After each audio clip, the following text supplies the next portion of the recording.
Go.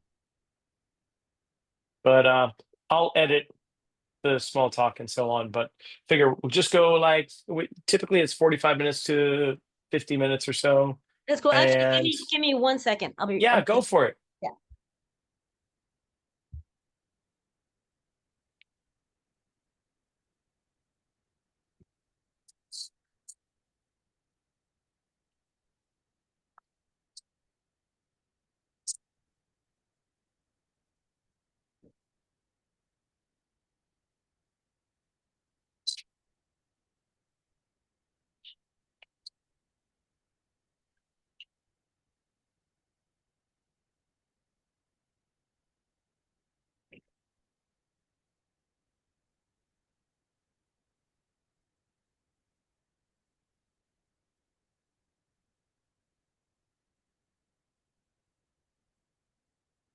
Let the dog in. Yeah. All right. I love the books on the wall. That's a cool way of Oh, thanks. Yeah. displaying. I have a very small house, and so I don't have a lot of places to put stuff. So this is kind of my solution for all the books I have. That's great. Mhm. Okay, and speaking of books, you've got two books. One that came out in 2020. Yeah. 3 books. I have 3 books. You have three books now. Yeah. Okay, I know the one that you co-authored with Strength Training for All Body Types with Yeah, Lee. that was the most recent. Uh-huh. Diet Lies and Weight Loss Truths, Mm-hmm. and then Very Nice to Not Meet You or something like that. Pleasure not meeting you. Pleasure not meeting you. Mm-hmm. Okay. Okay, one's more about vegan lifestyle, and one is demystifying and mythifying diet and weight loss kind of issues. And then the other one is all about uh, how many is it 13 body types? How many body types are we talking? 13 body Oh, types. I don't remember the exact number, but yeah, something like that. What's your body type? I'm short and stumpy. Sure. So yeah, I didn't see that on the list, but I like that. That's Okay. what I call it. Right on. Okay, so here I would love to talk to you about your books and Okay. just see if we can't promote them. What the heck? That'd be really Uh-huh. cool because they're so they're distinctive in the categories, which are cool. We can flow from one to the other. But Yeah. I want to definitely talk to you about your competition in Ulaanbaatar in Mongolia because Yeah. that was so cool and I would love to learn about it. So Thanks. uh do you have other things coming up in the future we can highlight or spotlight? I mean, I'm kind of all booked out. Are So you? I don't foresee any books this year. Who knows? I might, the reason I write is generally because I'm like, this is something that needs to be said. And I've said the things that were real important to me. There is like something that I've been kind of messing around with, but there's already like some books out there on it, so I have to come up with an angle that hasn't already been covered. If I were to write about it, but honestly, like I'm kind of a little booked out right now. Right on. Okay. Well then I'm gonna do like a verbal countdown from five down to one, Okay. and then we'll do the official like welcome to the Zelos podcast and we'll just go from there. How's that sound? Okay. Yeah. Okay. Five, four, three, two, one. Melody, welcome back to the Zelos podcast. Had you on before, second time back. Been a minute. We'll call you a repeat offender. Yes. Well, you wouldn't be the Yeah. I love bumping into you at conferences. We were at Kansas City this past July at the NSCA National Conference. And I don't know if it's just because you give me a big bear hug and lift me off my feet every time, or it's just your energy, or it's a combination of everything. But it's really great to call you a colleague and a friend, and always good to connect with you. Um, likewise. yeah, we've shared many different events over the years. I think we've presented on numerous conferences or clinics, and it's always good to get us little folks involved with the big brutes, wouldn't you say? Like I we're mean, yeah, we take up the fewest resources, so I don't know why they wouldn't have us anyways. Like we're cheap. honestly, Okay, so what I love is your how is it strong man feats of skill. So if you're not familiar with Melody Schoenfeld, she is the brute, the ant strong woman who can bend rebar practically with her teeth. She rips phone books, she do a whole bunch of things. But recently, I just totally geeked out on your travels. You went to Mongolia I did. and you were competing. What tell us the sport and maybe a brief history about it and what it was like. It's called moss wrestling. It's basically a seated deadlift that fights back, if you want to think of it that way.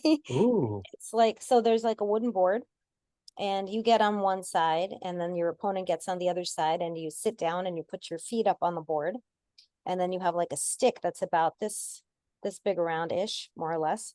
like an inch and a half diameter, somewhere around there. I think so. I think it's about an inch and a half. I never measured it, but I'm sure there's a standard measurement. And so one opponent gets to like, you get to choose your grip. So they will either choose the inside grip or the outside grip, and then you choose the other grip. Um, and then basically the objective is to pull the stick out of their hands, or pull them over the board, or pull them off balance, so that they have one leg off the board. So those are the three main ways that you might win. Mhm. Wow. Okay. And is it based on height, weight? How do they do It's divisions? weight categories, and unfortunately, I'm almost always the lightest and the oldest. So like the people who I competed against were, I believe, 18 years old, 19 years old, and like 22 or 24, something like that. And Yeah. you did better than you thought you were going to do, right? You I you didn't made think it I was through your round. I didn't think I was going to win anything, and I won a whole round. And the only reason I really won was because there was one girl who was very close to my weight. That never happens. Like, that never happens. The other Wait, people, okay, you say it never happens, like these competitions are happening all the time and I just don't know about them. Like this isn't this like the national pastime of that Mongolia? well, it's, I don't know, it's the national pastime. The national pastime in Mongolia is more like riding horses, but this is like a sport that's popular in Mongolia. It's popular in like all the stand countries, Uzbekistan and um Kazakhstan and Kyrgyzstan, and yeah, it's very, very popular there. And then it's very, very popular in Russia, where it was invented. It comes from Siberia. Um, so yeah, Wow. it comes Okay. from the So Yakut area of Russia. with this competition was this this was sounds like it was a big competition near This the is a capital world city of championship. total championship. Yeah, world championship. It was about an 7 or 8 hour bus ride away from Ulaanbaatar, so it wasn't in Ulaanbaatar. It was a different city. Wow. Mhm. Okay. Uh, you just did you do this all yourself? Like, I'm just curious. Did you have sponsors? Did you Oh just wake up no, I one didn't day and have. go, you know what? I'm going to go to Mongolia and compete. Well, I got invited. You were invited. Yeah.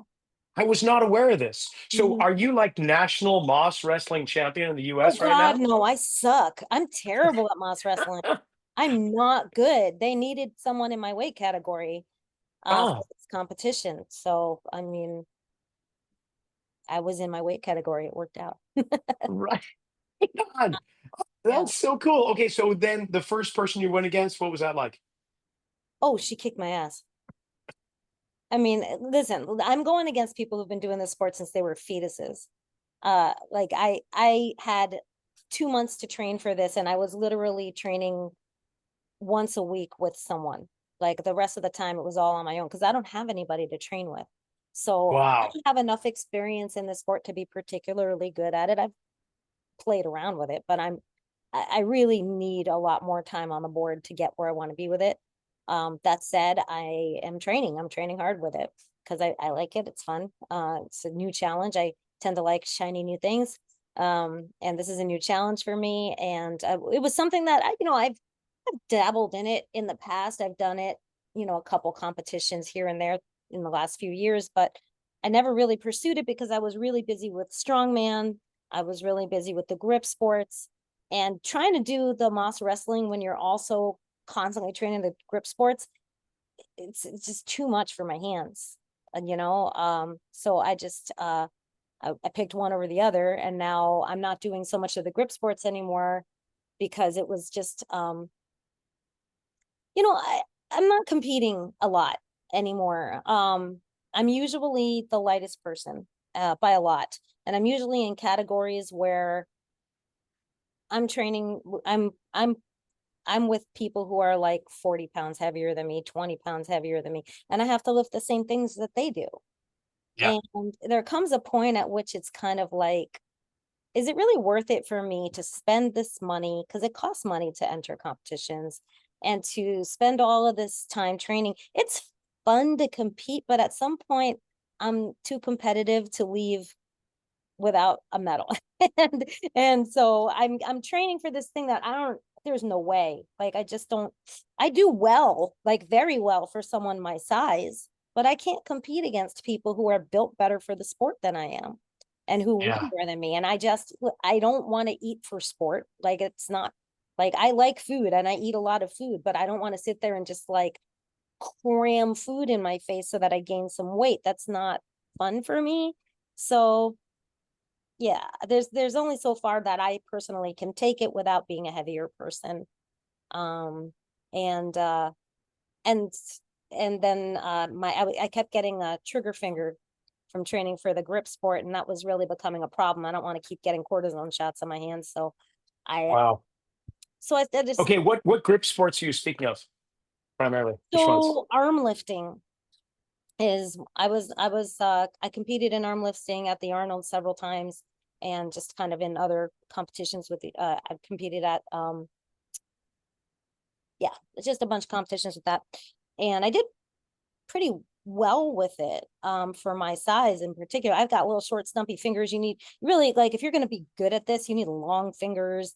um my competitors were all these like long fingered people, and most of them outweighed me by quite a lot. The person who was closest to my weight was also like 5'8" with these very long fingers, and it's just kind of like Yeah. I, No, I've competed against guys like that too, wrestling or whatever. It's like they're just okay. They weigh the same, but yeah, they stretch out like Mr. Fantastic from the Fantastic Four. What? How do just you built deal it. with that?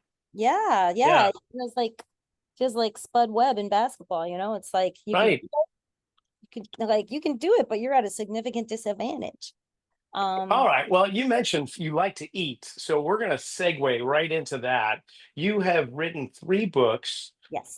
One that is Pleasure Not Meeting You, which is really about a vegan diet, vegan lifestyle, and how to maintain it in the world of strength conditioning. Right? Yes. When did that come out? Oh God. 17, I think. Yeah, been a few years. It was pre-COVID, but it's still Yeah. doing well. That was the Give me first an book that idea. I wrote. And I wrote it, I self-published because I was like, nobody's gonna want this book. But I really want to write this book. That was my thought process. It's like I will Yeah. never be able to find a publisher who wants this book. I'm publishing this for me. And if people want it, great. But I just want to get the information out there. That's why I wrote it. Um, there I was, did the same thing for Fit to Surf, which was the yeah, first strength conditioning book for surfers. I'm like, I don't know who's going to buy it, but I want to get it out there, so I yeah, self-published too. Good exactly. choice. And sometimes it's just what you do. And for me, it was just like there's no unbiased vegan diet book out there. They're all like trying to get you to be vegan, you know? Hmm. Do you And know how you can tell if somebody's vegan? because they tell you, Yes, there you go. Okay, moving on. Boom, uh, boom. I've heard them all, trust me. Uh, Oh, I bet. yeah, no, so yeah, like for me it was like I don't need to convince people to be vegan. That's not my goal. But if you want to be vegan, let me help you do it right. That was the whole idea. And so I had people who were decidedly not vegan um check my book out, like Jose Antonio and Oh my God, my brain is just not working right now. I apologize. Well, what were the big buckets within it? I mean, obviously you've got some good, you got great reviews, but if let's just say that I am a vegan, what are the things that I really should be focusing on when it comes to, fueling myself for athletic performance? Well, first and foremost, you have to dial in the protein.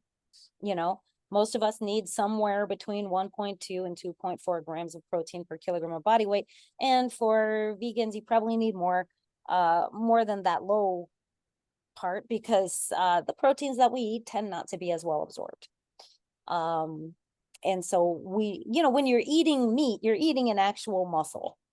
So Yes. you're getting everything you need to make a muscle.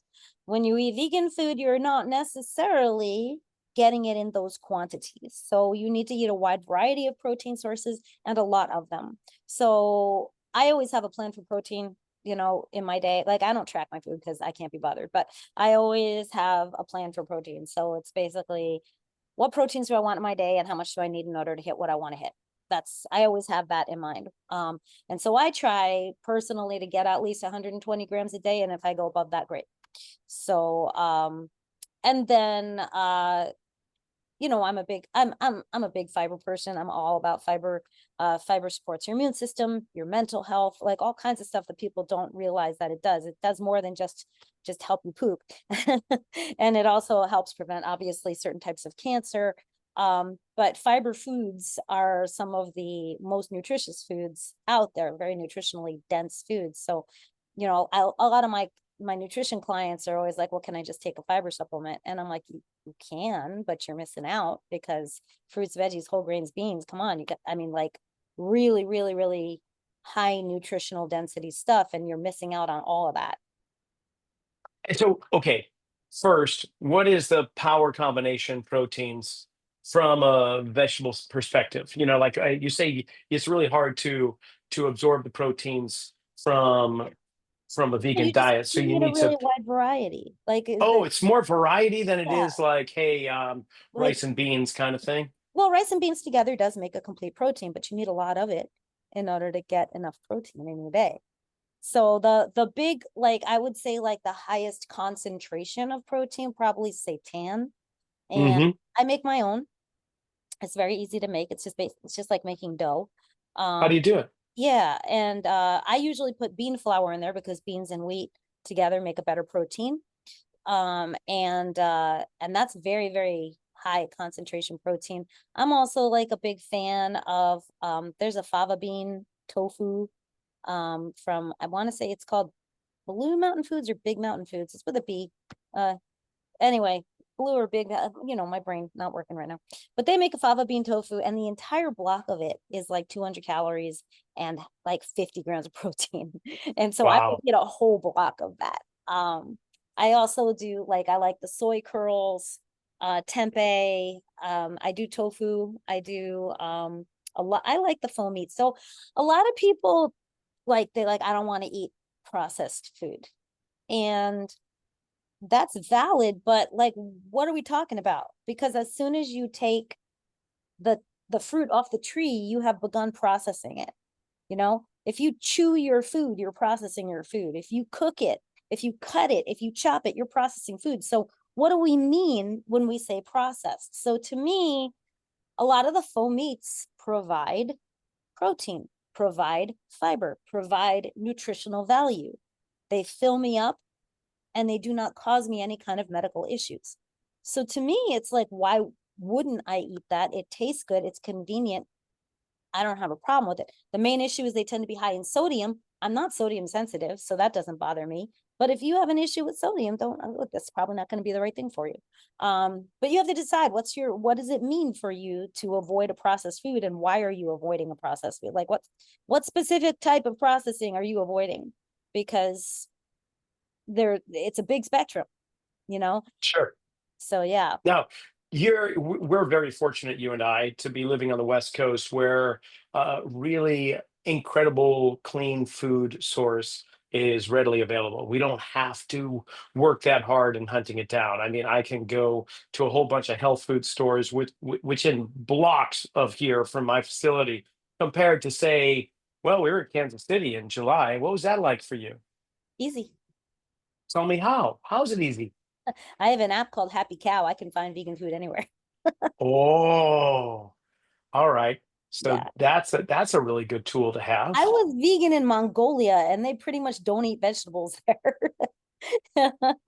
So what did you do? I'm really curious because those are the things like for people with food sensitivity, maybe not vegan, but at least they can't have they're gluten intolerant or they've got some other that maybe they're celiac, whatever. They're always in that's it always a stress point whenever traveling. Yeah. Well, for Happy Cow helps, but also like in the cities, it's usually not a problem. Like even Ulaanbaatar had a couple vegan restaurants. That wasn't a problem. It's when I got out into the sticks that it was more of a problem. So, for instance, where we were competing, they did provide us with food. That was great. Nice. Because there are, there were 33 different countries represented. There are going to be vegetarians for religious reasons or whatever. There are going to be people who don't eat meat. So they have to provide for that. So they did. It wasn't like Okay. what I normally eat. It was like rice. It was mostly like rice. I ate a lot of rice and salad. But I had a bag full of protein bars because I knew this was going to be a problem. I knew I was not going to be getting protein. So I brought enough protein bars that I could get at least like 40 grams of my protein from bars in the day and then try to make up for it elsewhere. There's only so many protein bars you can travel with. So, otherwise I would have brought more, but otherwise, like I wouldn't have room for clothes. So yeah, listen, my protein was low and my nutrition was not ideal while I was there. These are the things that you have to give and take when you travel. Yeah. And Um, then fiber, how did you get your fiber while you were there? so when I was traveling, I had a guide and she told the places that we stayed were like it was basically like these little like campsites that had yurts on them. And she basically would tell the people who ran the campsite, she would tell them, hey, listen, she doesn't eat meat or milk. And they would say, what? And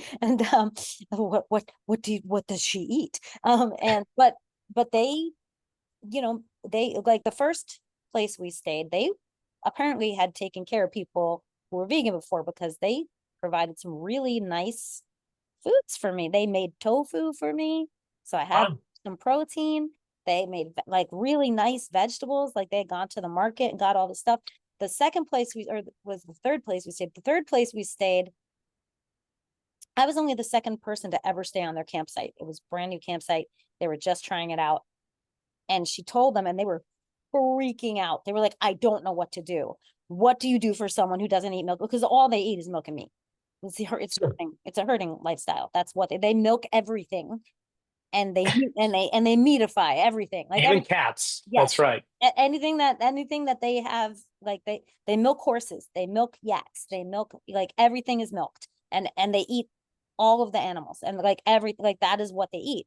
So there are some root vegetables that happen, but it's like, so my guide went to the market and brought a bunch of vegetables in, and the woman who ran the place was like, what is this? I don't know what this is. I don't know what to do with it.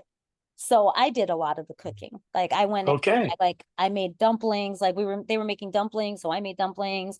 They were making like soup. My guide made my guide actually likes vegetables, so she knew how to make stuff. So she made some soup. Like so, we both would go in and cook. So that worked out. Wow. Very cool. And You then the see, people who own you the place just actually tried vegetables, and they were like, "Oh yeah, this is edible." oh my gosh, it's great to have such cultural experiences. Now, Mhm.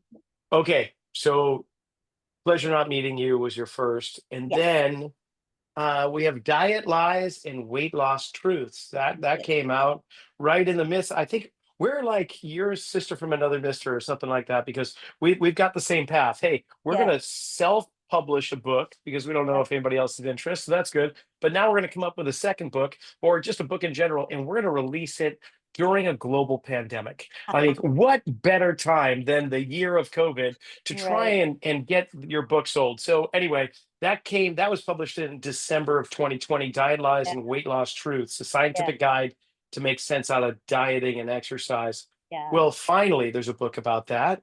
You and Mhm. Susan Kleiner. Yeah, Susan wrote some of the meal plans in there and stuff.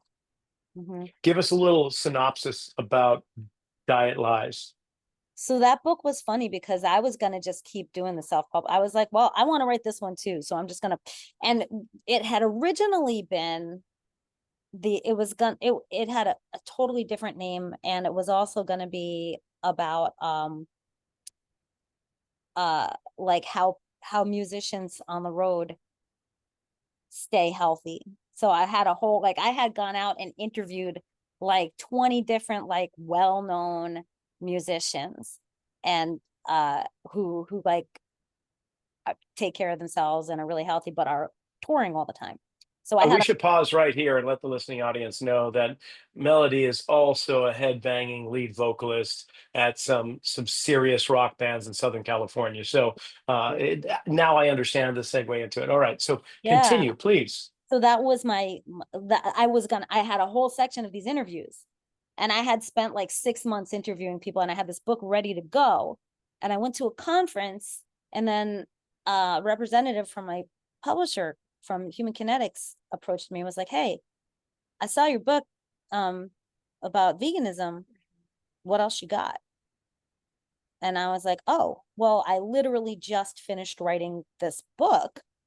And I told him what it was, and he was like, well, can I see it? And I was like, yeah. So I sent it his way, and they were like, yeah, we want this book, but we don't want the interviews. And then you need to have a dietitian involved because technically you're not a dietitian, and we need to have like more credibility. So I was like, okay. So we ditched the interviews, which is a bummer because I really liked those. It was fun doing those interviews.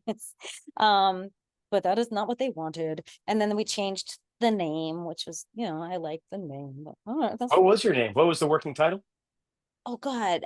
What was it? I have to look it up now. I forget now because my brain, it does not work so good. Well, yeah, we'll come back to it. Yeah. So you got Human Kinetics to sign you up, and you came out with Diet Lies and Weight Loss Truths. Yes. Oh, it was called Diets, Lies, and Rock and Roll. That's what I called it originally. Nice. Yeah.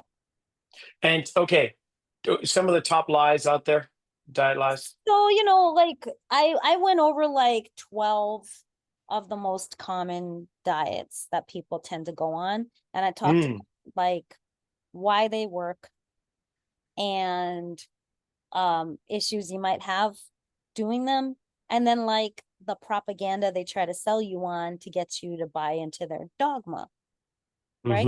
So for instance, with veganism, I'm gonna tattle out my own people, man, because I'll tell you what, when I first went vegan, it wasn't because of them and not for their lack of trying. They actually extended the time that I was not vegan because they turned me off to it because they were so like dogmatic and like calling me a murderer because I wasn't vegan and all this stuff. And that's a turnoff, man. Or trying to show me these graphic, violent videos. I'm like, dude, I don't need to see that. Like, you're not helping me here.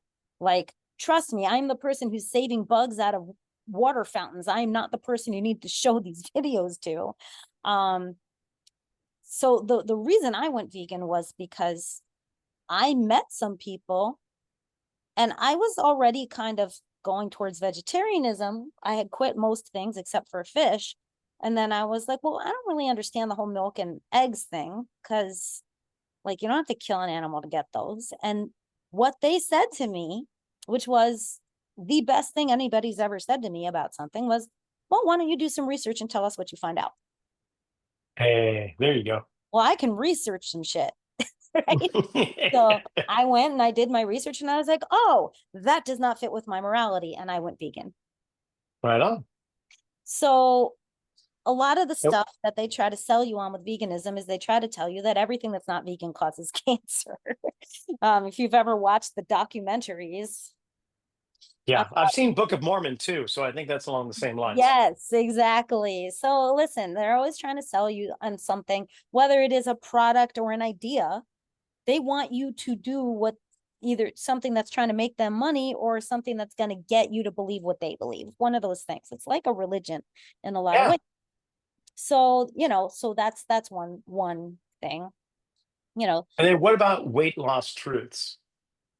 What were the truths you found? I talked about all kinds of stuff regarding weight loss. Obviously, caloric deficit is the main thing, but then I also talked about something. So my master's degree is in health psychology, talked about a lot of things about food psychology. I talked about a lot of, so one thing that I did was I had gone on my social media and I had said, hey, tell me like your biggest struggles with weight loss and questions that you have, and I will address them in my book. So I got a bunch of people who responded. So I just started answering questions. So I have a whole section where I did that. And then I had I haven't looked at my book in a while, so I'm trying to remember what else I had in there. But yeah, that's basically what I did. Was I tried to take everything that I have done as a coach, questions my clients have come up with, things that pop up a lot with people who I work with, and then things that I hear just amongst, my friends and colleagues. And I tried to provide insight into all of that in the other half of the book. Right on. Mhm. Okay, and now you're not quite settled. We still have one more book to talk about, Yes. and still with human kinetics. They signed you up with Lee Boyce, and you came out with strength training for all body types. Yeah. So a whole bunch. Okay, I'm just going to list the body types. So there's 13 in the book. There's tall, my favorite, short, big all over, short arms and long legs, short legs and long arms. That's the ape index that I'm quite pronounced in. Long torso, short legs and long arms. A long torso with long legs and short arms. And then you've got the short torso, short legs and long arms. And there's a short torso, long legs, short arms. I think my longest standing client falls under that category. Quite a unique body type. Long femurs. I was about to say lemurs, but that's a different category entirely. But long Yeah, femurs long and short lemurs. shins. That's so cute. Long lemurs, but they're really not that fast. Long femurs and short shins, and then you've got long shins and short femurs, and then lastly, small hands. We won't talk politics right now, but I probably know somebody there too. Hey, so in my mind, I'm thinking, wow, I don't think anybody's broken the body types down like this.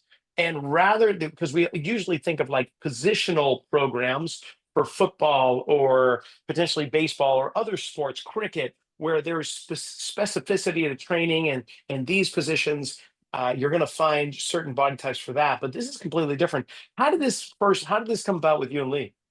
So Lee, I met at a conference like years ago, and we just hit it off like straight away.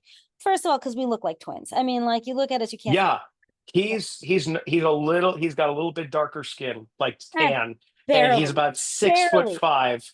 Yeah, and almost the same hair. Yeah, I could see Yep. how people could You think just can't. You can't tell. fraternal twins. I can't No. tell you how many times I've been walking down the street and they've been like, "Are you Lee Boyce?" And I'm like, "Nope, nope, different guy." But yeah, no, but we became really, really good friends, and we're always like bouncing thoughts off each other and sending each other dumb memes online.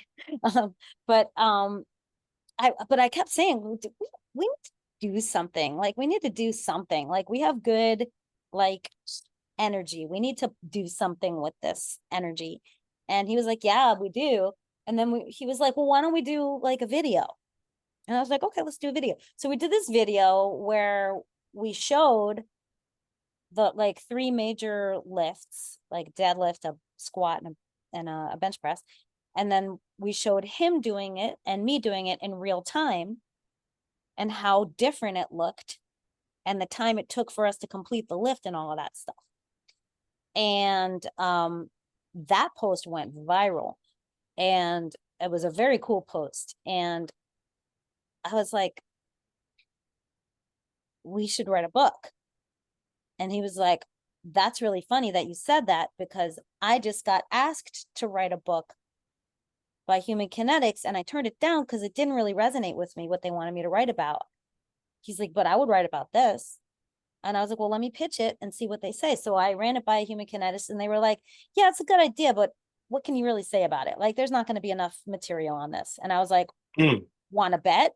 I was like, let me send you a table of contents and you tell me. And they were like, nah, all right. So we threw together a table of contents with what we wanted to write about. And they were like, all right, let's run with it. Let's see what happens. So it went from there. Okay, so I'm long arms, short legs, short torso. Like you can barely get your index finger between my lower rib cage and my pelvic crest. Wow. Like there's no space there. I Yeah. was dropped on my head numerous times. I'm sure there. I just landed out of the crib the wrong That would way, explain a lot. but I'm a damn good paddler. Exactly, right? But gymnast, wrestler, anything that involves primate kind of orangutan kind of activities, I excel. But Yeah. what does that mean when it comes to the gym? Like compared to somebody with a long torso, what's the major Well, differences? I think first and foremost, what we have to realize is it doesn't necessarily mean anything because everybody's body is different. But there are things that it likely, like there are characteristics that likely comes with. We can't take anything with the human body with like as law because bodies just behave differently. They just do. Sure.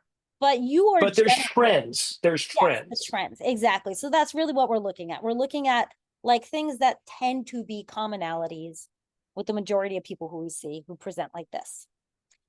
For people with short torsos, guess what? You're going to be a lot more stable in your core than somebody with a lot of space there. Oh, good insight. I like that. You're Okay. going to be a lot harder to push over. Yeah. Yep. I missed my calling in Moss Wrestling, obviously, but that's okay.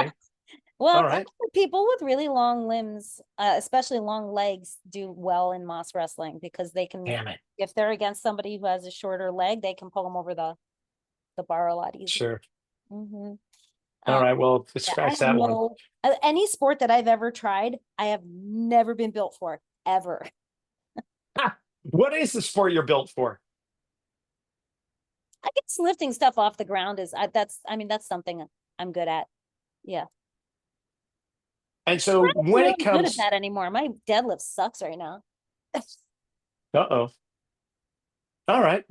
Well, when it comes to these different body types, did you design programs based on the 13 types that you put in the book? Or did you say, hey, you might want to gravitate toward these, you might want to explore these movements if you're in this body type? We talked about the different ways that you might approach them. So the basic premise here is that when you become a personal trainer or when you are a weekend warrior, whatever, and you get yourself a textbook or a regular book that tells you how to do things correctly, there's one way to do it.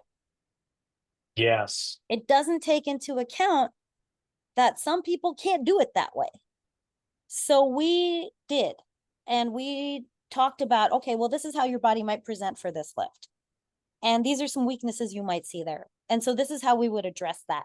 And here are some, we did put together some plans, some sample plans for people like, okay, if you have this body type, here's maybe a plan that might work for you for the weaknesses that will likely present for you. So we did that. Mm-hmm. Got it. Yeah, it's really an easier, I won't say mindless. You don't have to think as much if you have the one shape fits all kind of approach. Correct. Compared to this, now you've actually got to slow down and consider what is it I'm seeing, Yeah, what are the trends, or what exercises should I explore with these people to give them the biggest bang for their buck, so to speak. correct. Were there any kind of things that made you go, oh, what the heck? I had no idea about this. So any moments of enlightenment when you and Lee were writing this book made you go, oh my gosh, check this out. I can't I believe mean, we didn't think of this yet. not really, because the two of us have been working with so many body types for so long. Like I've been a trainer for almost 30 years. Like we did a lot of this based on like, here are our experiences. Let me see if the science backs it up. Yeah. So it was really working backwards from the experience. So it wasn't like we were shocked by anything. But the fact of the matter is there's not that much research about this stuff. There's some, but there's not a ton. No, I imagine because really we're very exercise centric rather Yep. than body type centric. Mm-hmm. Yeah, that makes sense. Okay. Within the, well, 30 years, I put you into 4 decades and into the last century, being a trainer in the last century and so on. Out of all those years, Melody, um, without naming names, some of the most unique clients you've had to train, whether it's the sport that they were training for or just the situation they were in. Oh boy, so many. Like I've trained so many cool people. I trained a Hall of Fame jockey. That was a lot of fun. Was he taller than us or was he shorter than He us? was my size, and it was So like our size, yeah. he was so such a nice guy too, and like um a lot of stability work with him. I've trained a few celebrities, and I'm really lucky because the celebrities that I've worked with have all been like really nice people. I've heard some horror Mm. stories, but I've trained a few celebrities, one of whom was deaf. And so working with her, um, we Did she happen to be in a Children of the Lesser God? perhaps. Yeah. Okay. Anyway, we won't Perhaps. name names. I think that All right. I think the list I had is a crush short. on her. The list is short. She's pretty great. Yeah. She lived very close to me. And so one of my neighbors recommended me to her, and she was great. I haven't seen her in a while. Um, but yeah, I think I've worked with a lot of musicians. I've worked with I work with a guy who writes documentaries, and he's like traveling constantly, so not so consistent. So we're having to work with consistency. I think some of my favorite people to work with are people who are on the spectrum. People who have ADHD and autism, um, because there are certain, especially when they're working on their habits around food, because there are certain things that, like the hyper focus, they will forget to eat, and then all of a sudden they'll eat everything. Like they go from like, I'm not hungry, I don't want to eat, to like, I'm starving and I need to eat everything. Um, and there's just like there's a lot, and then like I want to do all the exercise all at once, and now I'm just gonna lay in bed for 5 days. Like it's just like a lot of extremes. So trying to help people find balance when their tendency is just like it's really on or it's really off. And yeah, so like it's always fun. Like it's interesting. I People are fun, man. I like That's great. mm, And then, okay, so your career path, it's been shining, and I know you went through, boy, the fires in Southern California have really tossed everyone's lives upside down. You land on your feet, so it just shows the type of community that you surround yourself with and the type of person you are. But going through that, coming out on the other side, where's your career path now? Where is it being pointed to? Is it the same, or are you looking on different directions? it's funny because I never really have a plan. Everybody has that like 10-year plan. I never had that. I was just kind of like, I think I'm gonna do this now, and then I just make it work. um Things are strange here because of the fires. So the fires, the Eaton fire, I'm 2 blocks from burnt structures. Um, Yeah. and I was out of my house for 2 months because of smoke damage. I had to throw away like pretty much everything. Like anything that had any kind of like soft structure to it, I had to throw away. Um, so it's been an interesting process because a lot of my clients lost everything. And some of my clients were the only house left on the block. And I had a few clients who had to move away because they had no place to go anymore. Some people's landlords refused to do any kind of remediation, which is not legal, but they chose to like sell the place rather than remediate. So then they're left without a place to live. What are they going to do? So I lost a lot of clients. And also just like I work with people who have jobs that are based on grants, jobs that are based in the sciences. Oh, They work for JPL and NASA. They work for universities. They work for federal agencies. Their jobs are either gone or threatened. Um, so it's hard right now, for everybody, not just me, but obviously all of that affects me as well. Certainly. So it's been a challenge. I work at my gym. I also work with online clients, and I write articles when I can, and I intend to keep doing it until it's not feasible anymore. Living in LA and having two rents to pay, it ain't Yeah. cheap. So No.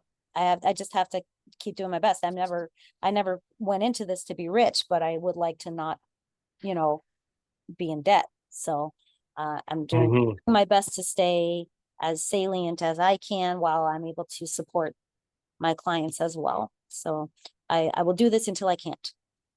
And at the same time, you travel and you give lectures and workshops and presentations. Do Yeah, you have any coming up before the end of the year? Because I we're kind of do. near the end of it. You I'm do? I'm speaking in New Zealand What? in Do you November. need a Sherpa? They're I not very do. I common. do need a But, Sherpa. I need someone uh, who knows how to drive on the left side of the road because I don't. oh, I just do that out of habit. I get in trouble, but that's fine. What's going on in New Zealand? What's the conference? It's the uh Exercise New Zealand. It's their big conference out there. I've spoken for them before virtually, and they wanted me to speak in person this year. And I was just kind of like, you know what? Like they were like, we don't really have a lot of budget for you to come down here, but we could do virtual again. And I said, actually, you know what? I I would like to see New Zealand. So I'll just come down and Right on. my dime. Um, but you only live once, and I would really like Yeah. to see New Zealand. Oh, that's great. Yeah, the hobbits are going home. That's wonderful. Yeah, Yeah, I I might want to not go to come back. hobbits. I might Yeah. not come back. I mean, any place that has more sheep than people, my They milk those things. You got to be careful about that. that's in All Mongolia. right. So, okay, if people want, well, I'll put the links to your books in the description of the podcast below. But um, how do people follow you, whether it be LinkedIn, Instagram, or otherwise?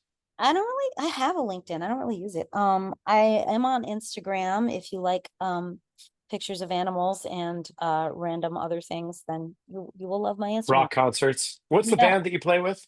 I'm with a few. I do an Iron Maiden tribute, and then I am with a couple of original projects, and then I also release music online as well, through with other people and by myself. And so I Can I always do a search on Spotify and get you? you could. You wouldn't All see everything right. then because not everything's under my name, but there's a few things under my name. Mhm. Okay. Yeah. What other names would we find you under? Well, my main band is called SD17, but they started out as a recording project over the pandemic, and they had just just they would just hire singers. So their singers were all in Europe and didn't want to get visa to play with them live. So then they needed someone who did. And so they brought me on. So I'm only in two or three of the songs that are online right now, the most recent ones. And then we're putting out another one soon. And yeah. And then It's I no wonder you don't sleep. There's no time for that. and then there's also Damn. another band called Three Ring. It's not my project, but it's my friend Adam's project, and he has me do duets with him sometimes. And one of the songs that we did was called "Can Anybody Hear Me?" And that one hit like over 600,000 on YouTube, just on YouTube. So that one did really well, and Right on. a few more coming out soon too. All right. Yeah. Oh, that's exciting. All right. I'm going to have Oh, to check that out. We'll put it in the description too. thank Melody, this has been great. I can't thank you I appreciate you enough. having me. Oh, girl, this is autumn. Honestly, it was great seeing you at the conference and then setting this up. I've been waiting for this, and I I'm have just this like stoked that you keep on scratch on going. my chin, and it's very distracting. Like I keep looking at it, I'm like, oh my God, I have this. Oh, I thought that was the most attractive birthmark I'd ever seen. I have no idea. Well, fortunately, most people listen. They don't actually watch. But for those watching, now you know. I Oh, apologize for the scratch on my chin. thank you so much. Thank you. It's been nice to have you to have be had. I can't speak English. It's been nice to be here.